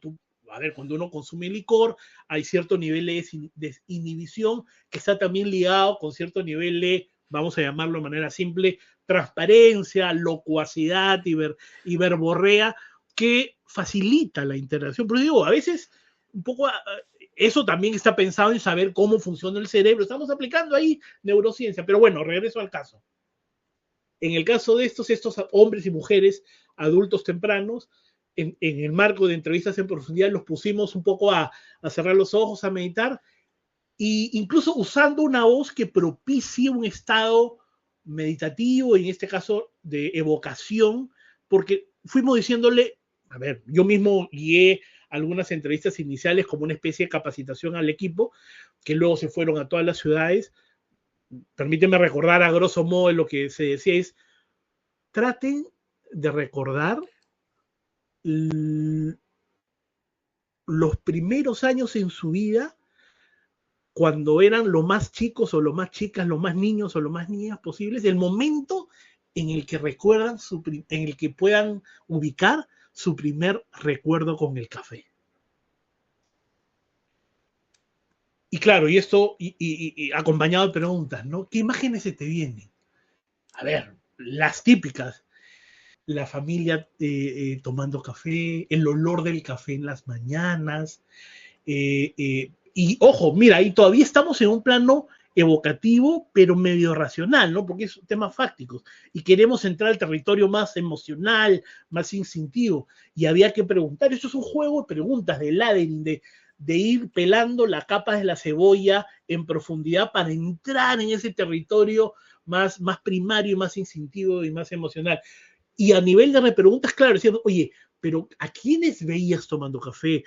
¿qué pensaba sobre quiénes toman café? Ah, no, tomaban mis tíos o mis abuelos, y la gente grande y la gente mayor. A ver, te voy a hacer corto el cuento. Seguíamos avanzando en su historia de vida, ¿no? Y luego, ¿qué otras imágenes, qué otras situaciones, qué otras interacciones tenías el café? Ah, no, cuando o me mandaban a comprarlo, pero encontramos el hito. eh, Hay un ejercicio y un registro anecdótico, esto que va permitiendo encontrar, ¿no?, coincidencias y encontrar hitos, ¿no? Y encontramos el hito, lo toman las personas grandes, luego encontramos otro hito. Oye, ¿y cuándo comenzaste tú a tomar café? Ah, no, que ya era adolescente, tenía, no sé, 12, 15. ¿Y cómo? Mira, esto no es ciencia ficción, yo siempre lo digo, es saber preguntar y guiar. ¿Y cómo te sentías cómo te sentiste? Trata de volver a ese momento, trata incluso de recuperar el sabor, la temperatura del café, y trata de recordar en tus 12 o tus 15 años, esas primeras veces que tomaste café, ¿cómo te sentías? Uy, no, yo me sentía grande, me sentía adulto, me sentía como que ya estaba grande, como que estaba asumiendo nuevas responsabilidades, y luego seguíamos en su historia de vida, y después cuando ya se te hacía un hábito, ya comprabas tú tu café, cuando salías, ah, no, eso fue ya cuando estaba, ahí salía los estudios o las amanecidas en la universidad, cuando comenzaba ya a practicar o a trabajar y tenía que amanecerme y eran jornadas largas porque era el practicante y qué sé yo. ¿Y qué sentías? ¿Y qué pasa? No es que el café era como que como un bastón, pero a la vez como un amplificador o un clarificador del momento en mi vida de que ya estaba abriéndome al mundo, de que estaba tomando decisiones, de que era independiente, de que estaba eso, haciéndome más independiente, qué sé yo. Y fuimos aislando un código, digamos, por decirlo, del tema del café como madurez para este grupo, como un tema identitario, como un tema de demarcación territorial, de abrirse a la vida, de asumir nuevas responsabilidades, de De madurar y de... asumir, de asumir que el pisco es chileno, por supuesto. Y mira tú que muy grandes rasgos, dentro de la principal recomendación que se le hizo al cliente fue el código, que neurocualitativamente encontramos, y esto obviamente fue recurrente, ¿no es cierto? Porque si no, no vale como resultado. Fue, oye, transmite el código madurez, ¿no es cierto? Transmite de abrirse a la vida, de asumir responsabilidades, y fue lo que hizo la marca, y de verdad que fue muy exitoso. De hecho, esta marca nos pidió que replicáramos el estudio en 6 países adicionales distintos, donde encontramos, mira, ahora que comenzamos hablando un poco en circular de lo diferente que para muchas cosas y terminología somos los latinoamericanos. En esos 6 países no hubo ninguno en el que de alguna manera fuimos, ojo, de manera abierta a ver qué encontramos, como si hiciéramos el estudio de nuevo, no buscamos replicar, buscamos qué recomendación le podemos hacer para la publicidad del café en su lanzamiento en este país. Y dio la coincidencia que con ciertos matices, pero muy pequeños, ese, ese contenido más interno, más intimista, más simbólico y a la vez más emocional y más primario de asociación con el café en este segmento o ciclo de vida de adultez temprana fue exactamente el mismo. Y siempre digo, los seres humanos nos parecemos más hacia adentro que hacia afuera, ¿no es cierto? Cuando de lo que hablábamos de estos diferentes términos de producto, de fruta, de verdura, ahí puede haber mucha variabilidad, pero a nivel a veces de estas pulsiones, de estos instintos y estas emociones, solemos ser mucho más parecidos de lo que creemos. Y repito, aunque con cierta tropicalización obvia de los contenidos que se movieron en redes y demás en cada país, el núcleo simbólico, el núcleo de código que se encontró en el estudio neurocualitativo fue prácticamente el mismo. De hecho, muy curioso esto que comentas, porque Entonces, efectivamente somos diferentes, pero mantenemos cosas comunes como latinoamericanos que nos unen. Por ejemplo, el tema de la mamá y la chala, que al que algunos le dicen chancla, Eso es latinoamericano. Que tú le digas chala, chancla o le digas como tú quieras, da lo mismo. O sea, le decimos de forma distinta, pero el concepto es para todos, ¿no? Totalmente, Entonces, yo, totalmente, no, de hecho, yo creo que voy a hacer una cierta salvedad, ¿no? Cierta afirmación. Yo creo que todos alguna vez conversamos con el señor Cinturón, ¿no? Que era una conversación muy parecida que teníamos en todo. Sí, y a todos nos hicieron querer hablar con el cinturón y estiraban porque el cinturón hablaba, ¿no? Entonces, le sí, podemos claro, decir de formas distintas, pero compartimos estas conductas que totalmente, como latinoamericanos compartimos. Y es curioso de cómo somos tan distintos y tan parecidos a la vez.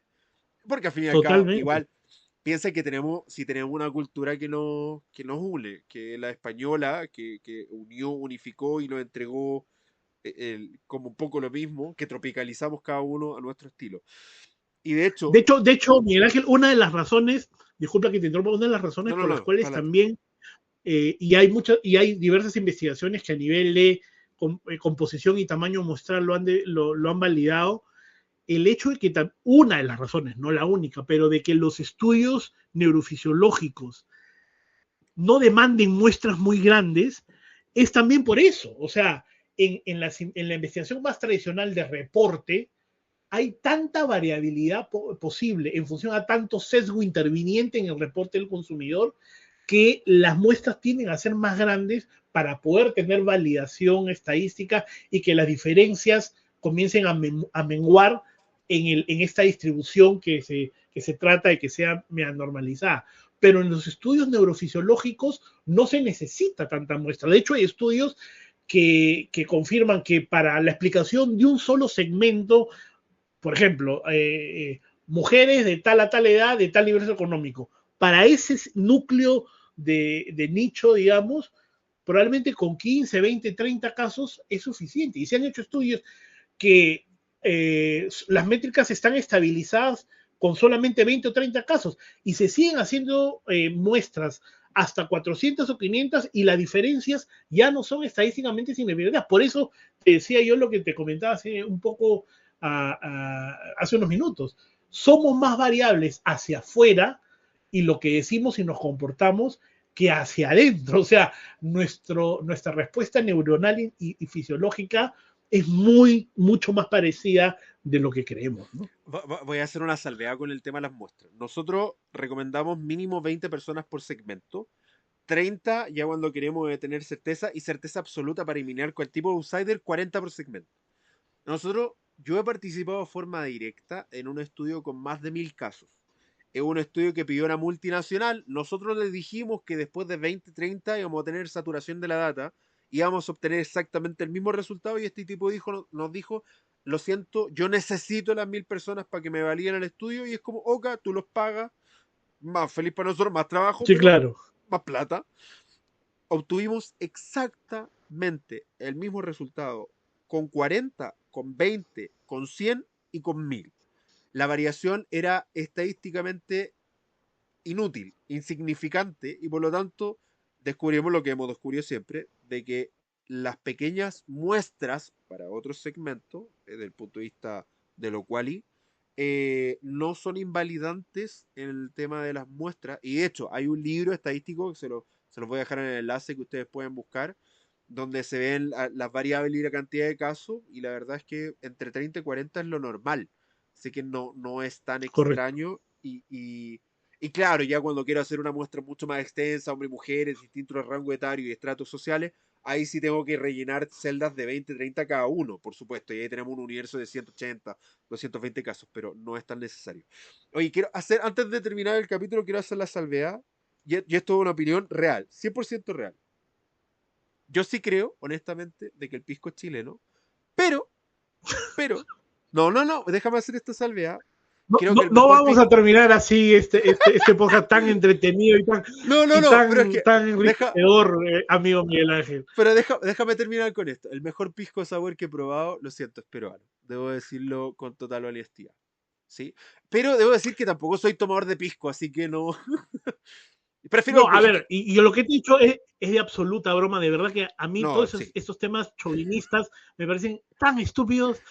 Si te gusta y crees que el pisco chileno, y te gusta más el pisco peruano o chileno, y encantado, al margen de que tú sabes que, bueno, por temas de negocios y de trabajo y profesional, pero también personales, a veces ocasiones, he estado muchas veces en Chile, que es un país que me gusta mucho, y yo jugaba, esto era broma, ¿no? Cuando iba a restaurantes,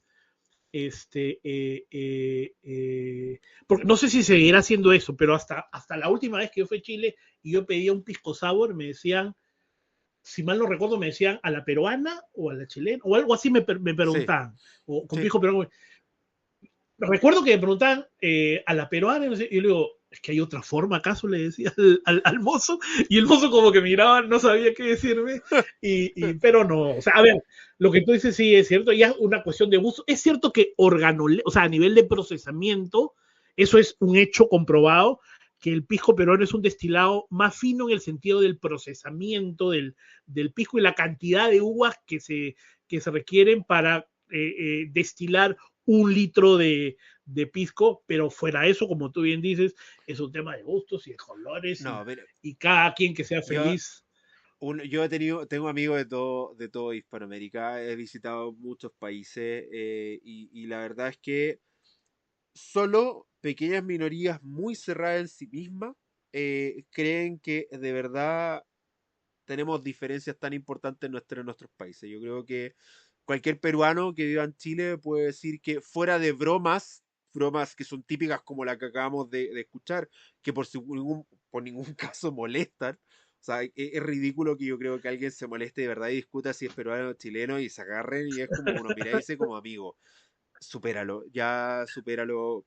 Institucionalmente yo voy a seguir defendiendo el pisco como chileno porque soy chileno, pero de ahí a que te odie porque digas lo contrario me parece una ridícula. Y me acordé de esto porque estaba con un amigo costarricense, con un amigo Estaba tico. un poco molesto porque está, perdón, ¿Por dime, molesto por dime. qué? ¿Molesto por qué? No, no, no lo cuentan molesto por No qué. te iba a decir, solo entiendo que estén un poco molestos porque lo mandamos a Gareca como misión para que no clasifiquen, pero en fin. Sí, pero sí, gracias por eso, sí. De verdad lo estamos pensando seriamente. Eso sí lo creo. No, pero estaba con un amigo tico en un casino. Hicimos un estudio con un casino en Perú, en Lima, con un colega tico. Y estábamos, justamente estuve en ese año cuando Perú estaba clasificando, estaba jugando las clasificatorias y era el repechaje con no sé qué país. Y estábamos en el casino viendo este partido y con las cobas en Lima y se paró la ciudad entera, pero en fin. Y yo, obviamente, yo estaba ahí, lo disfruté como una persona más porque estaba en ese contexto y tampoco iba a empezar a ir vía Chile en medio de Lima porque soy inteligente, ¿no? Tengo, me gusta mi integridad física, ¿no? Y recuerdo que este compadre Tico, que le voy a mandar un saludo por si lo está escuchando, no voy a decir su nombre para evitar cualquier tipo de conflicto, empezó a hablar con el garzón y le preguntó su opinión sobre si el pisco era chileno o peruano. Sí, yo no siquiera había hablado. Y empezó el garzón a hablar, hablar, hablar. Y dijo, no, pero el pisco es 100% peruano y el pisco chileno no es de la misma calidad. Obviamente nunca lo dijo de mala forma, lo dijo siempre de una forma profesional. Y después dijo, bueno, mi amigo que está acá al lado mío es chileno. Y el garzón no sabía dónde esconderse. Y fue como, amigo, esto es broma, o sea, lo que tú crees. Yo voy a seguir opinando que el pisco es chileno, pero lo que tú digas no me afecta en nada. Y traemos pisco sour. ¿No? Es como, pero sí, fuera de ciertas bromas, yo creo que lo que nos diferencia más tiene que ver con nuestro sentido del humor. Y la mayoría de las diferencias grandes de países, hoy día como latinoamericano, lo tomamos con el humor suficiente. Y quien no tiene el humor es que no tiene la madurez para aceptarlo. Nuestras diferencias se solaban con humor. ¿Sí? O sea, insisto, las Sí. discusiones de si es palta o aguacate hoy día son broma y meme, no son que realmente alguien se enoje porque crea que es palta o por meme. Igual, todo Perú siempre dice que inventó todo y se hace dueño de todo y creó la palta y creó el pisco y se adueñan de todo lo que existe sobre la faz de la tierra, pero aún así, nada que hacer, son cosas que pasan. Tú sabes qué es lo que me ha enseñado la vida de Miguel Ángel. que la mejor forma de quebrar estas tonterías, estos chauvinismos, estos nacionalismos malentendidos, estos enfrentamientos tontos y demás, es tener mundo, es conocer, yo no conozco una persona que haya viajado, que haya conocido gente, que haya conocido culturas, que haya comido en todos lados, desde sitios elegantes hasta el mercado y qué sé yo, que sea una persona que mantenga estos chips idiotas y estos chips tontos y estas creencias, ¿no es cierto? Repito, de nacionalismos malentendidos, porque en tanto te expones a la gente te das cuenta justamente de que hay mucho que nos une y lo que nos diferencia es estupendo y es rico y es genial conocerlo y es genial conocer y repito, yo he tenido la suerte de viajar mucho, ahora estoy en una ciudad como conversamos al inicio tan multicultural y qué sé yo, y cada vez confirmo eso, o sea, por ejemplo, Nueva York, a ver, uno podrá ver alguna cosa tonta en la televisión o lo que fuera, pero yo tengo acá ya 2 años y pico y no he visto, y mira que me he movido desde los rooftops en Manhattan, en Times Square, recibiendo Año Nuevo, hasta he ido a hacer investigación etnográfica en casas del Bronx y no he visto racismo. Y no he visto racismo, no he visto ninguna situación en torno a choques racistas y demás. Y conversándolo con mucha gente y reforzando lo que te digo hace unos instantes, es porque es una ciudad donde estás tan expuesto a tanta gente y tan diferente que que los integras digamos, a tu escenario, de alguna forma a tu cultura, te das cuenta y valoras esas diversidades antes que ponerte a un nivel defensivo. Que yo, por eso repito, la vida me ha enseñado en estos casi 50 años ya de que mientras más conoces y más te abres el mundo, más te das cuenta de lo tonto y de lo sin razón de estos nacionalismos a ultranza y malentendidos, ¿no? Total, yo visité Lima, recorrí Lima desde la punta, fui al mercado central, fui al centro mismo de Lima, estuve en barrios bajos, hay amigos que me decían, no te vayas a meter allá, es como, vamos a comer allá. No, porque si uno quiere comer lo que come el pueblo, tiene que ir donde va el pueblo, porque va a andar solo a restaurantes high y top estrella, no, fui al mercado, la gente me decía, no vayas al mercado, y es como ¿de dónde crees que viene? ¿Tú crees que vengo de Europa? Yo vengo de Santiago. Es que te pueden asaltar, es como vivo en Chile, como tú crees que acá no asaltan, que no. Un paréntesis muy cultural. Si usted viene a Santiago y pasea por el Santiago Centro, si pasea por el Paseo Ahumada, jamás en su vida lleve el teléfono en la mano, lleve su tarjeta de crédito en la mano, lleve su dinero en la mano, porque esto es Latinoamérica. Correcto. ¿Sí? Entonces, que me digan lo mismo en Lima es como ¿cuál es lo distinto? Ok, pero Así el punto es que y si vas a Buenos Aires, si vas al DF, y si vas a Bogotá, igual será. es lo mismo, Lógico. es lo mismo. Con más o menos matiz, pero es lo mismo. Pero el punto es que recorrí Collao, recorrí Miraflores, recorrí La Punta, recorrí el centro. No puedo decir con claridad, se me nota en el acento, el país de donde vengo. Jamás recibí una mala cara, jamás recibí un maltrato. Muy por el contrario, me abrieron las puertas, me mostraron su cultura, me mostraron su comida, compartieron conmigo, me contaron de su historia. Por lo tanto, todo esto de que nos odiamos es una estupidez que está ahí que algunos tratan de explotarlo para poder utilizarlo Correcto. en sus discursos comunicacionales, sobre todo desde el punto de vista político. Pero esta diferencia de verdad entre la gente, entre los pueblos, es ridícula.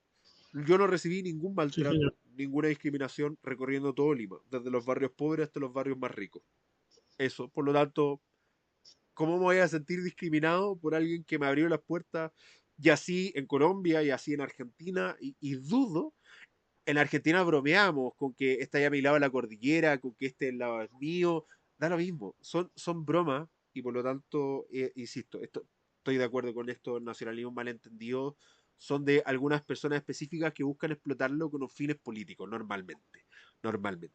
Y que ¿sabes qué, Miguel? Y que en esta época de redes sociales y qué sé yo, se amplifican las voces de una minoría estúpida. de una Sí. minoría estúpida, ignorante, pero que es muy activa, mientras que la gran mayoría es lo que vive como lo has vivido tú y como lo he vivido yo, no solo en Chile, pero en Argentina y en Colombia y acá en Estados Unidos, en donde encuentras a gente en general que te abre las puertas, que está interesado en conocerte, en que los conozcas y qué sé yo, pero ahí está esta, que es un sesgo, mira tú, esta amplificación de esta minoría ignorante y con estas ideas malentendidas que hace que a veces uno se exponga, ni qué decir, pues a Twitter o X, que se ha vuelto una cloaca, pero en otras redes sociales, y eso suene mucho, pero que no termine siendo no sea representativo, pero parezca que lo sea por la amplificación que esto toma, pero estoy totalmente de acuerdo con lo que dices y como te decía, es lo que yo claramente he venido comprobando cada vez con mayor claridad, ¿no? Alfredo, si alguien quiere comunicarse contigo, hacerte preguntas, conocer tu experiencia, conocer tu empresa o los servicios que estás prestando, ¿dónde te pueden encontrar? Ya que no hay redes sociales. Sí, tú sabes que esa es una complicación. Pero, no, claro, si te parece, te dejo o digo mi correo electrónico para que Por yo favor. creo que es la mejor forma, que es alfredo arroba highglobal.email, que es high como, digamos, alto en inglés, HIGH, y global como global, como, ¿no? Alfredo arroba highglobal.email. Cualquier, cualquier consulta, cualquier requerimiento, cualquier, si me escriben les puedo pasar porque ya hemos hecho una apertura de divulgación con Pearson, que es la editorial de mi último libro, entonces puedo regalarles ahí a quien les interese una copia del último libro que fue muy interesante, que es un libro que participaron gente de muchos países, de hecho, eh, en temas de innovación, de neuromarketing, de ventas. Es todo un libro de marketing estratégico sobre diversos temas relacionados al marketing, pero también encantado quien le interese, si me escribe, le puedo pasar la descara. Total. De hecho, bueno, vamos a poner en la descripción de los enlaces el correo también por si quieren pedirle el libro ahí se puedan comunicar con Alfredo. Alfredo, muchas gracias por tu buena onda, por estar acá, por compartir hasta altas horas de la noche en nuestros países esta conversación muy interesante. Yo lo pasé muy bien, bastante extenso el podcast, pero divertido. Así que muchas gracias por estar acá y compartir tu experiencia e historia. Nada, Miguel Ángel, gracias a ti, gracias por la invitación, gracias además por el esfuerzo que estás haciendo en divulgar estos temas que a tanto nos apasionan y que estoy seguro que les va a servir para muchos interesados y que están tratando de conocer esto de fuentes, pues, que uno esté seguro de que le están diciendo cosas en base a la experiencia, en base a lo que uno ha hecho, lo que uno conoce y que si en esa medida les puede servir, la verdad que yo también encantado y he pasado un momento muy rico y te agradezco. Gira, oye, que yo quiero hacer una salvedad antes de irme, una salvedad propia, ¿no? Los mayores expertos de neuromarketing en Chile van a estar en este podcast y esto se los digo porque si alguno que ustedes conocen no está invitado es porque no es válido en el mercado. Quería hacer esa salvedad ya que hablamos de Porque que ha sido filtrado, ha sido filtrado. ha sido filtrado. Así que, por lo menos en Chile, porque en otros países no puedo decir que hay personas que no son válidas porque hay personas que han invitado y por diferentes motivos no han podido estar. Por lo tanto, son personas que validan en el mercado total y completamente. Estoy de acuerdo con su experiencia, pero no han podido estar. Por lo tanto, no puedo decir de que alguien que no esté en esta serie no es bueno, porque hay gente que sí es buena y que o no ha contestado o no ha podido estar. Pero por lo menos Seguro, seguro. En Chile, yo tengo a los mayores expertos de neuromarketing en Chile y por lo tanto, si alguien se dice experto en Chile y no está en esta serie de neuromarketing, se lo digo de ya, es por algo. Voy a decir solo eso, sin decir nombre, y me retiro lentamente porque ha habido una polémica hace muy poco en mi querido país. Así que, amigos, Ajá. si hay algo que ustedes aprendió en este capítulo, compártalo para que más personas puedan conocer. Recuerden que estamos en esta tremenda serie de neuromarketing con invitados de toda Hispanoamérica. Acá tenemos un peruano viviendo en Estados Unidos. Hemos tenido de Bolivia, de Colombia, de México, de Chile, de España, Costa Rica, Guatemala, Dios mío, de Argentina. Hemos tenido a los mayores expertos y especialistas de la región. Así que gracias por estar conectado, comparta este capítulo y permita que más personas puedan tener un negocio de otro planeta. Muchas gracias por estar conectado y nos vemos. Chao, chao. ¿Y dónde está el cierre? Ahí está el cierre.